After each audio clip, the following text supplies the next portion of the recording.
I never thought I'd be writing this story, but after what happened last week, I need to get this off my chest and maybe get some perspective from people who might understand what I'm going through. 6 years ago, my parents threw me out of their house when I was 5 months pregnant, telling me I was a disappointment and that they wanted nothing to do with me or my baby. And now they're suddenly showing up at my door, demanding to be part of their granddaughter's life, like nothing ever happened. My name is Emma.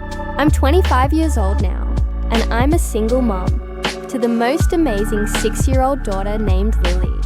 But getting to where I am today has been the hardest journey of my life, and it started when I was just 19 and found out I was pregnant during my sophomore year of college. I know teen pregnancy stories are pretty common, but I promise you, this one has some twists that even I didn't see coming, and I'm still trying to process everything that's happened. I grew up in what everyone thought was the perfect middle-class family. My dad, Robert, is a successful insurance agent, and my mum, Patricia, was a stay-at-home mum who was heavily involved in our church and community organisations. We lived in a nice suburb. I went to good schools, had a car when I turned 16, and my parents always talked about how proud they were of their accomplished daughter who was going to college on a partial academic scholarship. From the outside, we probably looked like the ideal American family, but the reality was much more complicated. My parents, especially my mother, were extremely controlling and had very rigid ideas about how their children should behave. They were deeply religious, but in a way that felt more about appearances and judgment than actual compassion or understanding. My mum was obsessed with what the neighbours and church congregation thought about our family, and she made it clear that any behaviour that might reflect poorly on them would not be tolerated. Growing up, I was expected to be perfect. Perfect grades, perfect behaviour, perfect reputation. I wasn't allowed to date until I was 18, and even then, my parents had to approve of any boy I wanted to spend time with. I couldn't go to parties, couldn't stay out late, couldn't do anything that might be considered rebellious or inappropriate for a good Christian girl. My younger brother Jake, who's 3 years younger than me, had much more freedom, but that's a whole other story about double standards that I won't get into right now. When I left for college, it was the first time in my life I'd had any real freedom, and I'll admit, I went a little overboard. I started going to parties, staying out late, and generally experiencing all the things I'd been forbidden to do at home. It wasn't anything crazy by normal college standards, but it was revolutionary for someone who'd been sheltered and controlled for 18 years. I also started dating, which was completely new territory for me, since I'd barely been allowed to talk to boys in high school. That's how I met Tyler, who was a year older than me and studying business. He was charming and funny, and he made me feel like I was interesting and attractive in a way that no one ever had before. We started dating in October of my sophomore year, and by December, we were spending almost all our free time together. My parents knew I was seeing someone, but I didn't tell them how serious it had gotten, because I knew they'd want to meet him and probably scare him away with their intense questioning and judgment. Tyler and I were careful about protection, but apparently not careful enough, because in February, I realized my period was late. I took 3 different pregnancy tests, and they were all positive. I was terrified, confused, and completely overwhelmed by the reality of being 19 and pregnant while still in college. Tyler was supportive at first, saying we'd figure it out together. But as the weeks passed and the reality sank in, he started pulling away. By the time I was 12 weeks along, he'd basically ghosted me. And I found out through mutual friends that he'd transferred to a college in another state. So there I was, 19 years old, pregnant, abandoned by my boyfriend, and facing the prospect of telling my ultra-conservative parents that their perfect daughter had gotten knocked up by a guy who disappeared. I knew it was going to be bad, but I honestly thought that once the initial shock wore off, they'd come around and support me through the pregnancy. I thought that despite their disappointment, they'd love their grandchild and help me figure out how to balance motherhood with finishing school. I couldn't have been more wrong.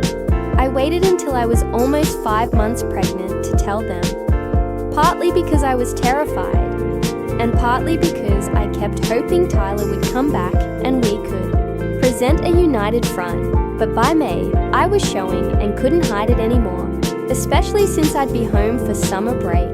I drove home on a Friday afternoon, planning to sit them down and explain the situation as calmly and maturely as possible. The conversation was even worse than my worst-case scenario. My mother immediately started crying and saying I'd ruined my life and embarrassed the family. My father just sat there looking disgusted, shaking his head like I was some stranger who'd wandered into his house. When I tried to explain that Tyler had left and I was going to need their support to get through this, my mother looked at me like I'd asked her to commit murder. She told me that I'd made my choice when I decided to act like a whore, and now I'd have to live with the consequences on my own. She said they'd raised me better than this, that I'd thrown away everything they'd given me for a few minutes of pleasure with some boy who clearly didn't respect me. My father finally spoke up to say that I was no longer welcome in their house, that they wouldn't be associated with my poor decisions, and that I had until Sunday evening to pack my things and find somewhere else to live. I tried reasoning with them, begging them to reconsider, reminding them that I was their daughter and I needed them now more than ever, but they were completely unmoved. My mother said that the daughter they'd raised would never have put herself in this situation, so clearly I wasn't that person anymore. My father added that they wouldn't provide any financial or emotional support for my mistake, and that if anyone asked, they'd say I'd chosen to leave college to pursue other interests. The cruelest part was when my mother said that she hoped I'd consider adoption, not because she thought it would be best for me or the baby, but because it might allow me to salvage some semblance of a respectable future.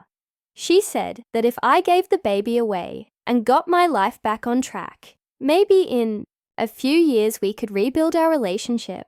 But if I chose to keep the baby and continue down this path of poor decisions, they wanted nothing to do with either of us. I was devastated, but I was also angry in a way I'd never been before. These were the people who'd raised me to believe in Christian values like compassion, forgiveness, and unconditional love, and they were throwing me away when I needed them most. I realized that their version of Christianity was all about judgment and appearances, not about actually following the teachings of Jesus they claimed to believe in. I spent that weekend packing my entire life into my car, crying and trying to figure out what I was going to do. I had some money saved from working part-time jobs, but not nearly enough to support myself and a baby. I'd have to drop out of college, at least temporarily, and find a full-time job that would hire a visibly pregnant teenager with no real work experience. I had a few friends who might let me crash on their couches for a while, but that wasn't a long-term solution. The hardest part was accepting that I was completely on my own. I'd never had to make major life decisions without my parents' input, even when I disagreed with their advice. Suddenly, I was responsible for everything: finding a place to live, figuring out healthcare for the pregnancy, preparing for childbirth, and planning for raising a child as a single mother. It was overwhelming and terrifying, but I didn't have any choice except to figure it out. I ended up staying with my friend Jessica for a few weeks while I looked for a job and an apartment. Jessica was amazing. She let me sleep on her couch, helped me figure out how to apply for government assistance programs, and even drove me to job interviews when my morning sickness was too bad for me to drive myself. Her family was supportive too, which made me realize how abnormal my parents' reaction had been. Normal families don't abandon their children during crisis situations. If you've ever been in a situation where your family completely cut you off, you probably understand how isolating and heartbreaking it is. And I'd love to hear your stories in the comments, because it helps to know I'm not alone in this experience. Finding a job while visibly pregnant was incredibly difficult. Most employers took one look at me and found reasons not to hire me, even though I knew they couldn't legally discriminate based on pregnancy. I finally found work at a small diner where the owner, Maria, was a single mother herself and took pity on my situation. The pay wasn't great, but it was enough to cover rent on a tiny studio apartment in a not great part of town, and Maria was flexible about letting me take breaks when I needed them. The pregnancy was lonely and scary, without any family support. I had to figure out things like choosing a doctor, preparing for labor, and buying baby supplies all by myself. Jessica helped when she could, but she was dealing with her own college workload and couldn't be there for everything. I read every pregnancy book I could find at the library, watched YouTube videos about childbirth and newborn care, and tried to prepare myself for becoming a mother at 20. Lily was born in October, 2 weeks before my 20th birthday, after 16 hours of labor, with only Jessica there to support me. She was perfect. 7 pounds, 3 ounces, with dark hair and bright blue eyes that seemed to look right into my soul. Holding her for the first time, I felt this overwhelming surge of love and protectiveness that I'd never experienced before. I also felt incredibly sad that my parents were missing this moment, that their granddaughter would never know the grandparents who'd chosen their pride over their family. The first few months of motherhood were brutal. Lily was a good baby, but I was exhausted from working at the diner during the day and taking care of her at night. I couldn't afford childcare, so I had to find a neighbour who was willing to watch her for cheap while I worked. Money was always tight. I was constantly choosing between things like buying diapers or paying the electric bill. And there were times when I wasn't sure how we were going to make it, but something amazing happened. During those difficult early months, I discovered that I was stronger than I'd ever imagined, and more capable than my parents had ever given me credit for. I was keeping a tiny human alive and healthy, all by myself, working full-time, managing a household, and somehow finding moments of joy and love in the midst of all the chaos. I was proud of what I was accomplishing, even when it was incredibly hard. When Lily was about 8 months old, I decided to try going back to school part-time. I'd found a community college that offered evening classes and online programs, and I was determined to finish my degree, even if it took longer than originally planned. It was incredibly difficult to juggle work, parenting, and school, but I was motivated by the idea of building a better future for Lily and proving to myself that my parents had been wrong about me. My brother Jake reached out to me when Lily was about a year old. He'd been away at college when everything happened with my pregnancy, and he said he'd been thinking about me and wondering how I was doing. He was careful not to criticize our parents directly, but he made it clear that he disagreed with how they'd handled the situation. We started texting occasionally, and he'd send me pictures and updates about his life. It was nice to have some connection to my family, even if it had to be secret. Through Jake, I learned that our parents had told everyone at church and in the neighborhood that I'd decided to take a break from college to explore other opportunities. They never mentioned the pregnancy or the baby, and they acted like I'd simply chosen to move out and become independent. When people asked about me, they'd say I was doing well and finding my own path. but they never provided any details. It was like they'd erased Lily and me from their version of reality.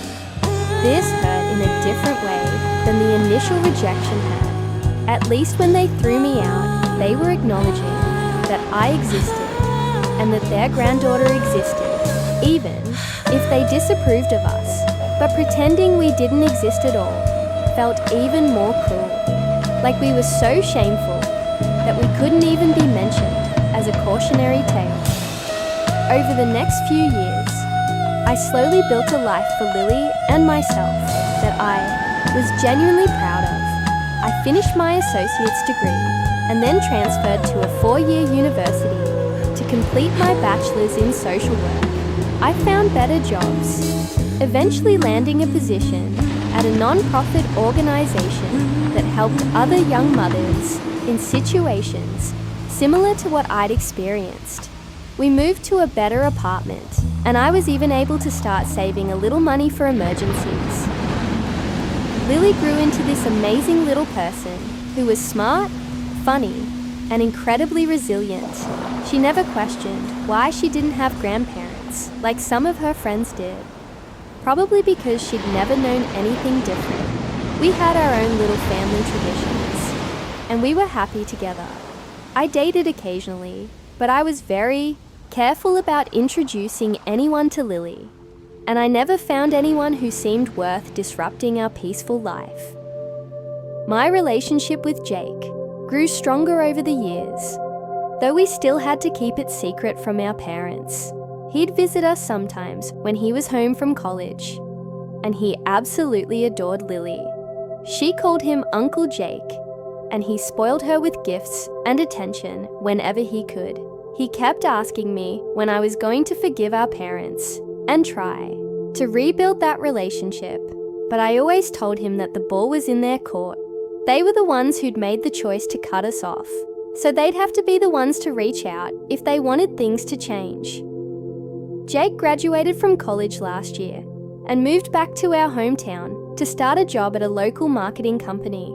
He'd been living with our parents temporarily while he looked for his own place, and I could tell the situation was getting tense.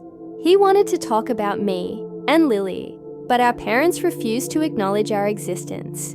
He'd try to show them pictures of Lily, and they'd change the subject or leave the room.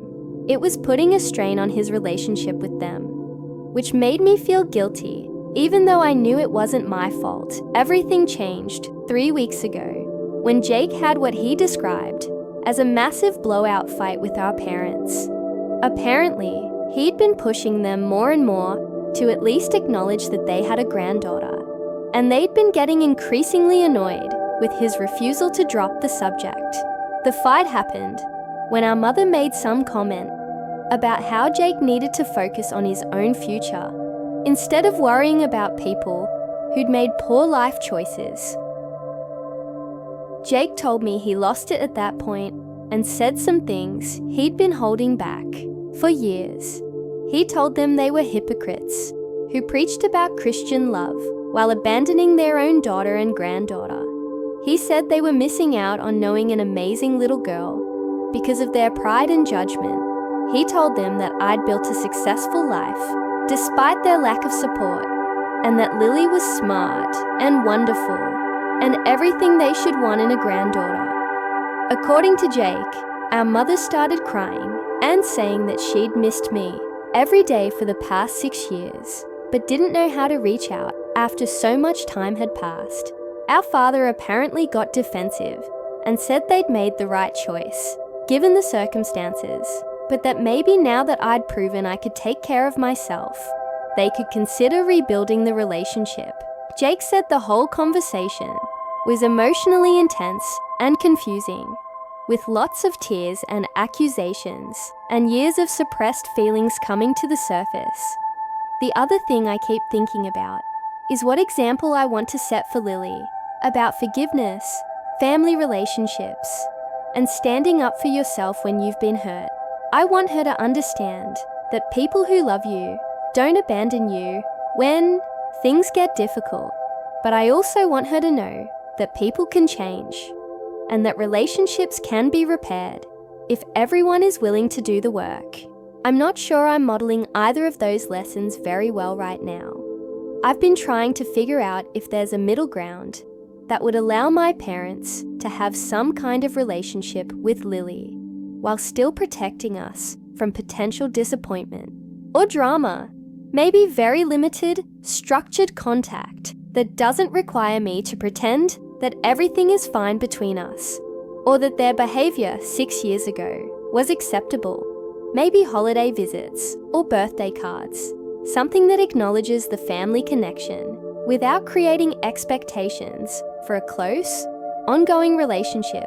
But even that feels complicated, because I'm not sure my parents would be satisfied with a limited relationship, and I'm not sure I want to sign up for years of managing their expectations and disappointment. There's also the question of how to explain to Lily why her relationship with her grandparents is different from her friends' relationships with their grandparents, and whether that would be confusing or hurtful for her as she gets older. The whole situation has made me realize how much unresolved anger and hurt I still carry about what happened 6 years ago. Despite all the therapy and personal growth I've done since then, I thought I'd moved past it and built a life I was proud of. But seeing my parents again brought all those feelings rushing back.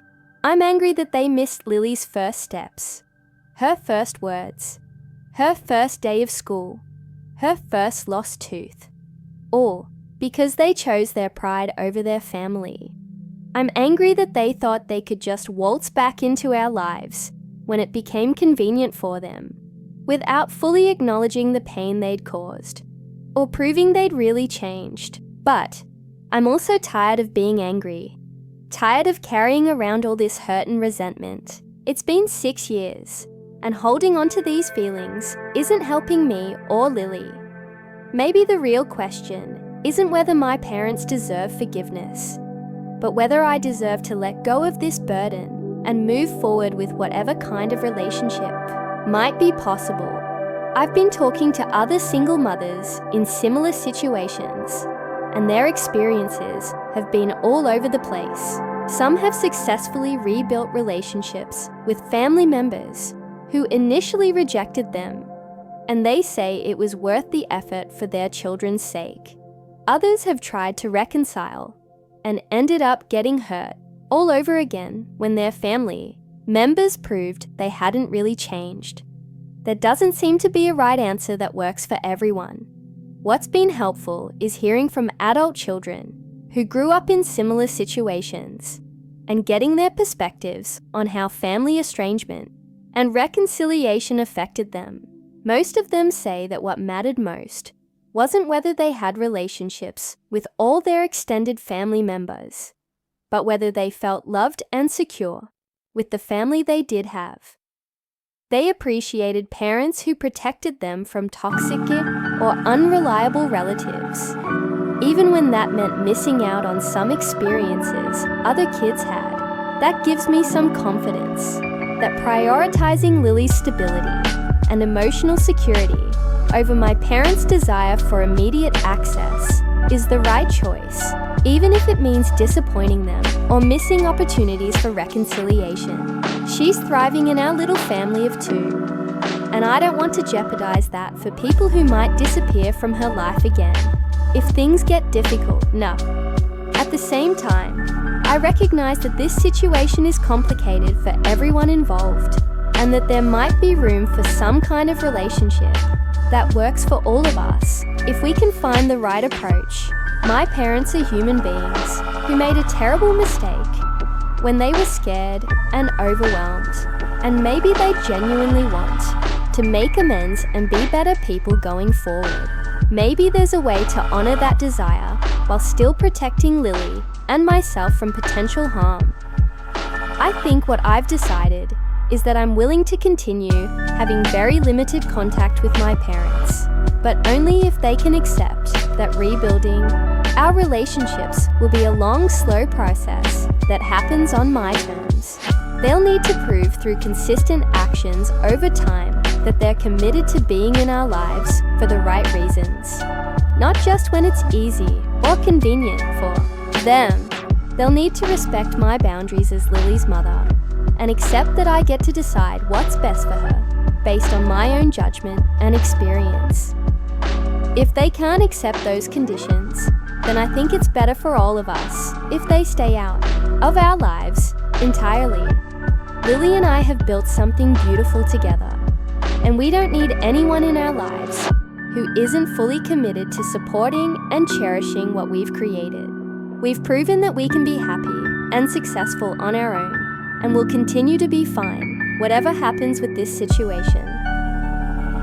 One thing this whole experience has taught me is how much I've grown and changed since I was that terrified 19-year-old who got thrown out of her parents' house. I'm not that same person anymore. I'm stronger, more confident, and absolutely certain of my priorities and values. I won't let anyone, including my own parents, make me doubt my worth or my capabilities. As a mother, Lily and I are a team, and we'll face whatever comes next together. I'm curious about other people's experiences with family estrangement and reconciliation, especially those of you who've had to navigate these situations as parents trying to protect your children. How do you balance the desire for family connections with the need to maintain boundaries and stability? How do you know when someone has really changed versus when they're just saying what they think you want to hear? I'd love to hear your thoughts and stories, because this is still very much a work in progress for me. The bottom line is that Lily and I have built a good life together, one that we're both proud of and happy with. Whether my parents become part of that life going forward will depend entirely on their willingness to respect our boundaries, prove their commitment through actions rather than words, and accept that some things can't be rushed or forced. We're open to the possibility, but we're also perfectly fine without it, and that's probably the healthiest place to be.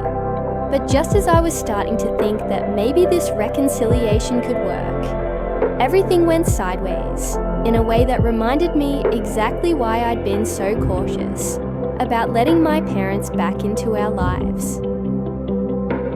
The problem started when my parents began pushing for more access to Lily and questioning the boundaries I'd set up around their relationship.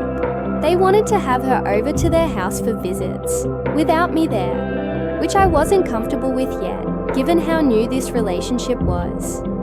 They also started making comments about how I was being overprotective and preventing them from developing a real bond with their granddaughter. Things came to a head last weekend when my mother called me and said she'd been talking to some of the other grandmothers at her church about their relationships with their grandchildren. She said she felt like she was being treated like a stranger instead of family, and that the restrictions I'd put in place were unfair and hurtful. She wanted to take Lily shopping for school clothes, have her spend the night at their house, and start picking her up from school occasionally, like other grandparents did. When I tried to explain that those kinds of privileges had to be earned through consistent, trustworthy behavior over time, my mother got upset and accused me of punishing them indefinitely for mistakes they'd already apologized for. She said they'd done everything I'd asked, that they'd been patient and respectful, and that it was time for me to stop holding the past against them and let them be real grandparents. My father got on the phone and said that while he understood why I was being cautious, they weren't getting any younger, and they wanted to make the most of the time they had left with Lily. He suggested that maybe we should consider family counseling to work through our issues more quickly, so they could have a normal relationship with their granddaughter without all these artificial restrictions. I was frustrated by this conversation because it showed that they still didn't really understand the impact of what they'd done, or why rebuilding trust would take time. They seemed to think that saying sorry should could be enough to erase 6 years of absence and immediately give them full grandparent privileges. They were focused on what they wanted, rather than on what was best for Lily, or what would make me feel comfortable with their involvement in our lives. I tried to explain that my caution wasn't about punishing them, but about protecting Lily from potential disappointment if they decided to disappear from her life again. I reminded them that they'd made it clear 6 years ago that their love and support was conditional, and that I needed to see consistent evidence that had changed before I'd feel safe exposing Lily to that kind of risk. But instead of understanding my perspective, they got defensive and started questioning my judgment as a parent. My mother said that maybe I was projecting my own heart onto the situation and preventing Lily from having experiences that would be good for her. My father suggested that my reluctance to trust them was unhealthy and that I might benefit from therapy to work through my issues with forgiveness and letting go of grudges. That's when I lost my temper and said some things I probably should have kept to myself, but which felt necessary to say in the moment. I told them that they'd forfeited their right to question my parenting when they chose to abandon me during my pregnancy, and that everything good about Lily's life had happened without their help or support. I pointed out that I'd managed to raise a happy, healthy, well-adjusted child as a single mother while finishing my education and building a career, and that their input on my parenting choices wasn't needed or welcome. I also told them that their sudden desire to be involved, grandparents felt selfish and self-serving, more about what they wanted than about what was best for Lily. I said that real grandparents don't get to skip the hard parts of child rearing and then show up for the fun parts when it's convenient for them. If they wanted a relationship with Lily, they'd have to accept that it would be on my terms and at my pace, because I was the one who'd been protecting and caring for her since the day she was born. The conversation ended with my mother hanging up on me, and I haven't heard from either of them since. Jake called me a few days later to say that they were hurt and frustrated by what they saw as my unreasonable demands and unwillingness to forgive.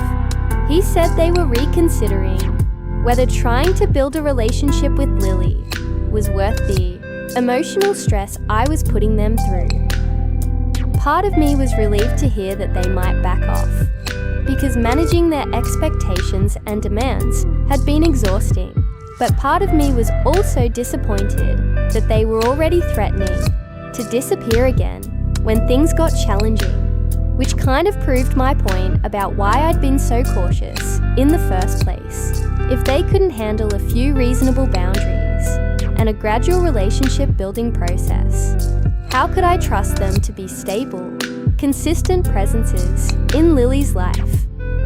I've been going back and forth about whether I handled that conversation correctly or whether I was too harsh and defensive.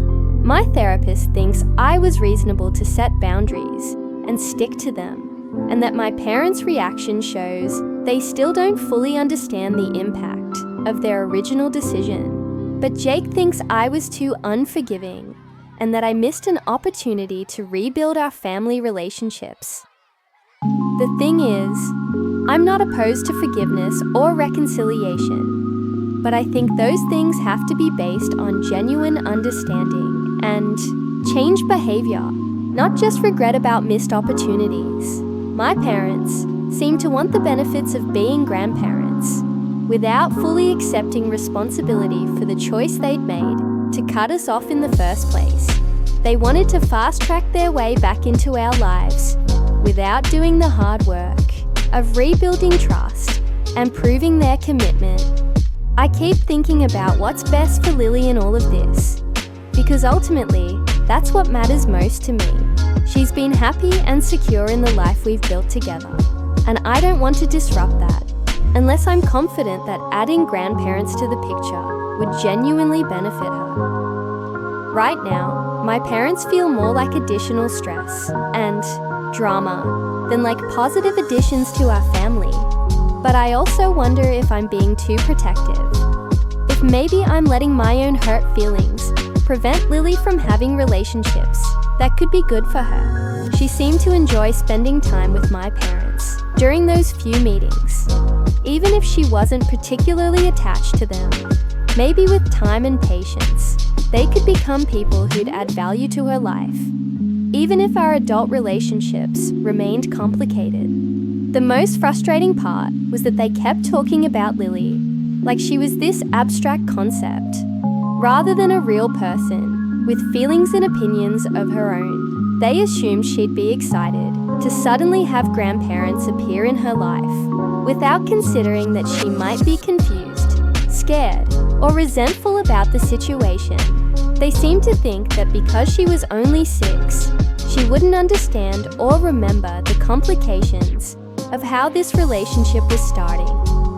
I tried to explain to them that any relationship with Lily would have to be built slowly and carefully, that she'd need time to get used to the idea of having grandparents, and that there were no guarantees about how she'd respond to them. I also made it clear that I'd be monitoring their interactions closely, and that any attempt to undermine my parenting or criticize the choices I'd made would result in them being cut off again immediately.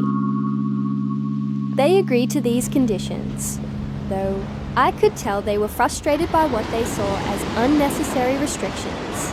They wanted to rush into being involved grandparents, and they didn't understand why I was being so cautious about protecting Lily and myself from potential disappointment. We agreed to start with some supervised visits in public places where they could spend time with Lily while I was there to facilitate and monitor the interactions. The first meeting was planned for the following weekend at a local park, with the understanding that we'd take things very slowly and see how everyone felt about moving forward. I spent the week preparing Lily for the possibility of meeting her grandparents, trying to explain the situation in age-appropriate terms without making my parents sound like villains or heroes. I told her that my mommy and daddy had been upset when she was born because they weren't ready to be grandparents, but that now they wanted to meet her and see if they could all be friends. I emphasized that there was no pressure for her to like them or want to spend time with them, and that nothing about our family would change, regardless of how the meeting went. Lily was curious, but not particularly excited about the prospect of meeting these strangers, who were supposedly related to her. She asked practical questions, like whether they'd bring presents. Kids always think about the important stuff, and whether they looked like me. She seemed more interested in the idea of going to the park than in meeting new family members, which was probably a healthy attitude for a 6-year-old to have. The first meeting was awkward, but went better than I'd expected. My parents brought way too many gifts: toys, books, clothes, a stuffed animal that was bigger than Lily, which immediately made me uncomfortable because it felt like they were trying to buy her affection. But Lily was polite and seemed reasonably comfortable with them, though she stayed close to me and didn't show much enthusiasm for their attempts at conversation. My mother cried when she first saw Lily, which confused and alarmed Lily until I explained that sometimes grown-ups cry when they're happy. My father was more reserved, but kept staring at Lily like he was trying to memorize her face. They both commented on how much she looked like me at that age, and how smart and well-behaved she seemed. We spent about an hour at the park, with my parents trying to engage Lily in conversation and play, while I supervised from nearby. Lily warmed up to them a little bit, especially when my father pushed her on the swings, and my mother helped her collect interesting leaves. But she clearly saw them as friendly strangers, rather than family members, and she didn't show any signs of feeling an instant connection or bond. After they left, Lily asked me if we'd see them again, and when I asked her if she wanted to, she shrugged and said it might be okay, but she didn't really care either way. She was much more interested in the new toys they'd brought than in the people who'd brought them, which seemed like a pretty normal reaction for a kid her age. I felt emotionally drained after that first meeting, partly because of the stress of managing everyone's expectations, and partly because seeing my parents with Lily brought up a lot of complicated feelings about everything we'd missed over the years. There was a part of me that was angry all over again about the choice they'd made, because seeing them interact with her made it clear that they were capable of being loving grandparents when they chose to be.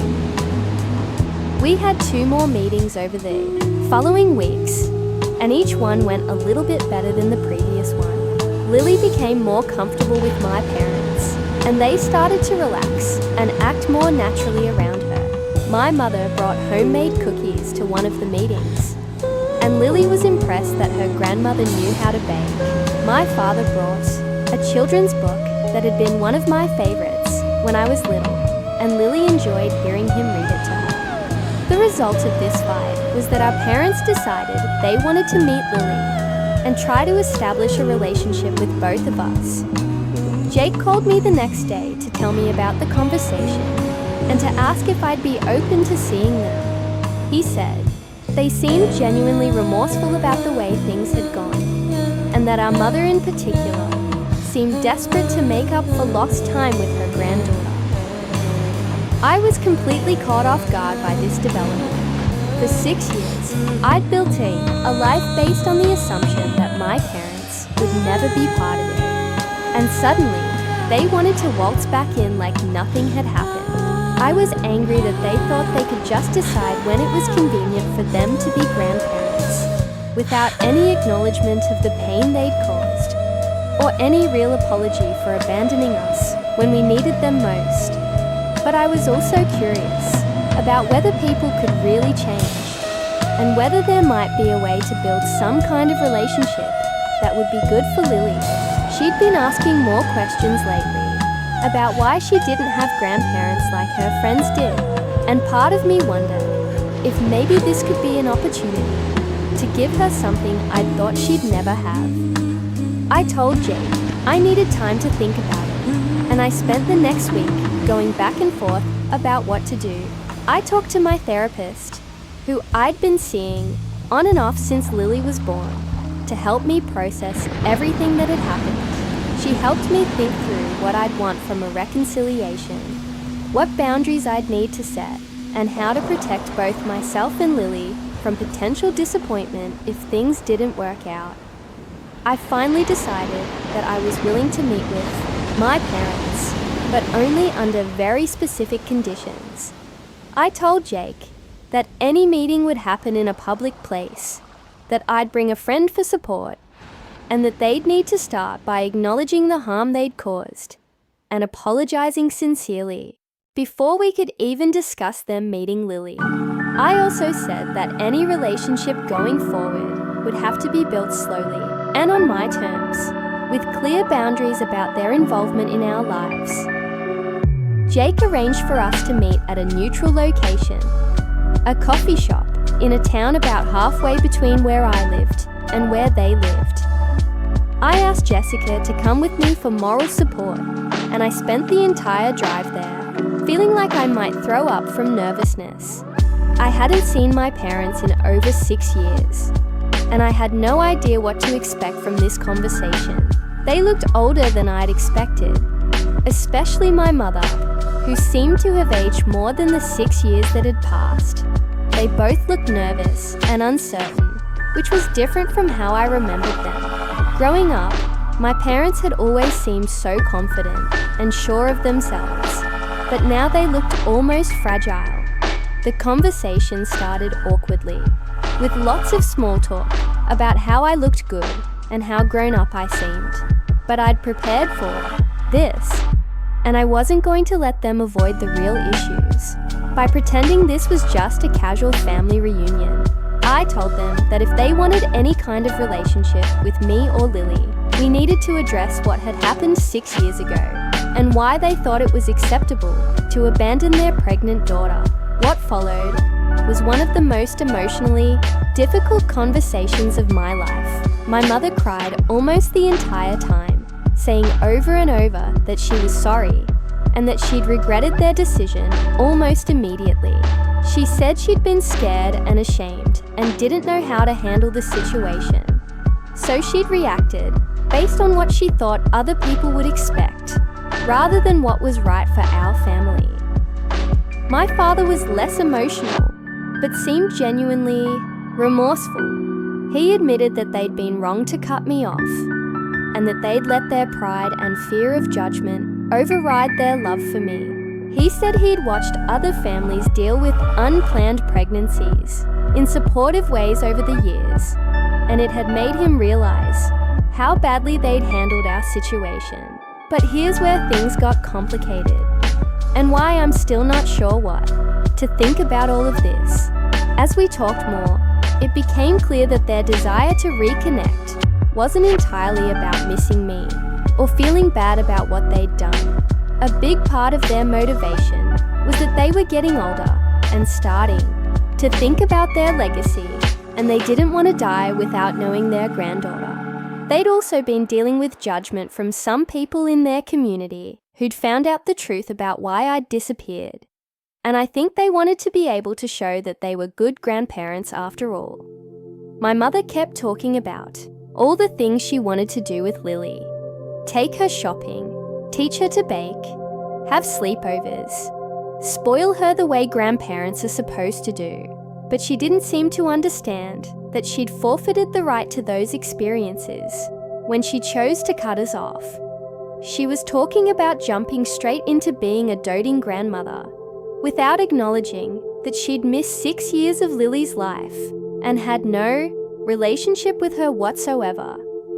My father was focused on practical things, asking about Lily's education, her health, her interests, like he was trying to catch up on everything he'd missed in a single conversation. He also made some comments about how he could help with things like college savings, or piano lessons, or other expenses that made it clear he thought money could somehow make up for years of absence.